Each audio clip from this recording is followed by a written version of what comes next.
Isn't it strange how a single isolated incident can send ripples through time and space? Leaving an umbrella on a train, a missed call. Could these seemingly innocuous actions really change the course of our entire lives? Or what if the things that we don't even remember are the ones that shape everything?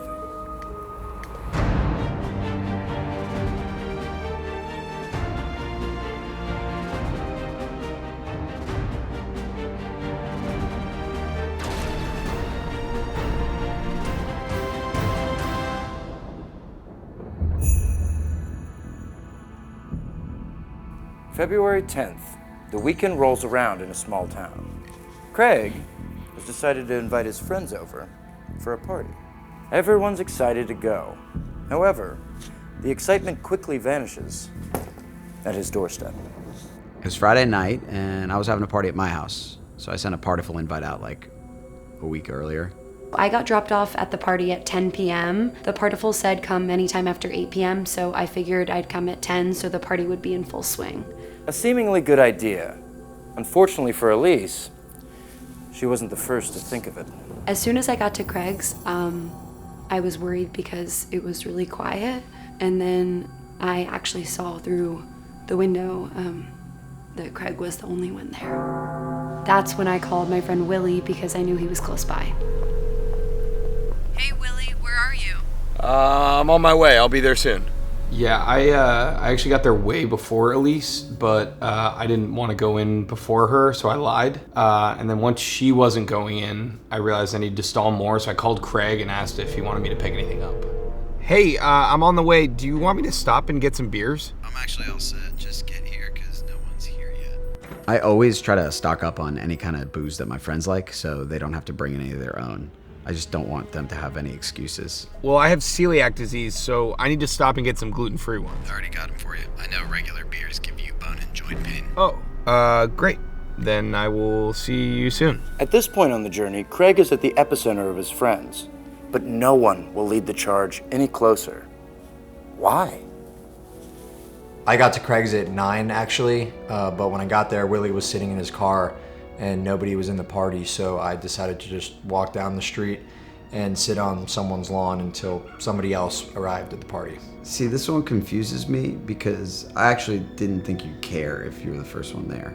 If it had been somebody else's party, I would have felt more comfortable. But, even though we've been friends for years, I just don't really, like the idea of hanging out with you one-on-one yet, so. That makes sense.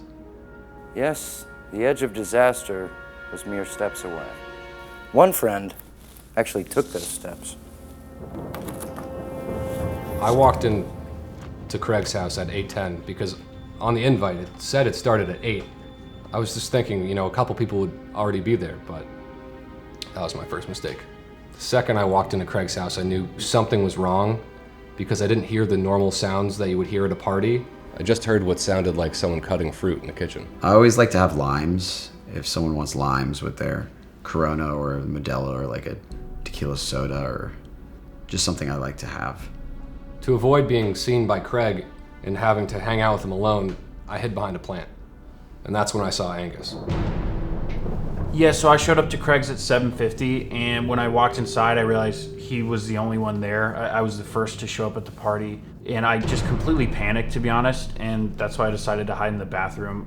Luckily, he just didn't see me. I decided to stay in the bathroom instead of hanging out one-on-one with Craig. I was kind of hoping other people would show up soon so that I could pop out unnoticed.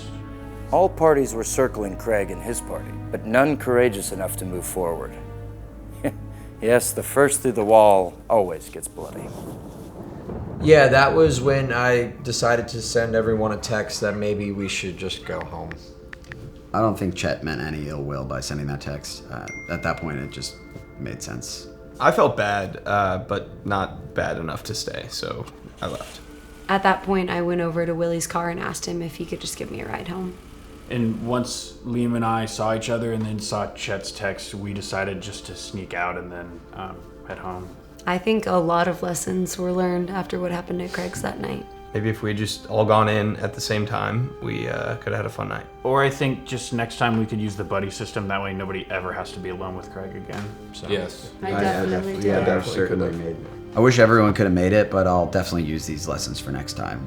Plus, all the booze will still be here because I don't drink. Tonight, the tribe learned that communication and the buddy system are the keys to a well-attended kickback. Before I forget, this could happen to you. Could happen to you. Could happen to you. Could happen to you. Could happen to you.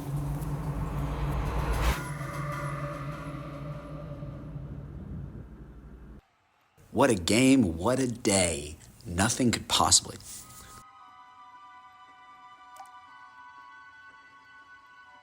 No beer. Out of snacks.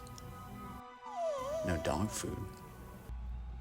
Thank you to our sponsor of this video, DoorDash, because DoorDash is your door to more. Ice cold beer, they got it. Snacks, sandwiches, and groceries, yeah, they got it. Food for your furry little friend? You betcha. Download the DoorDash app and use code ALMOSTFRIDAY50 for 50% off up to $10 on your first order of $15 or more. That's code ALMOSTFRIDAY50 for 50% off up to $10 on your first order of $15 or more.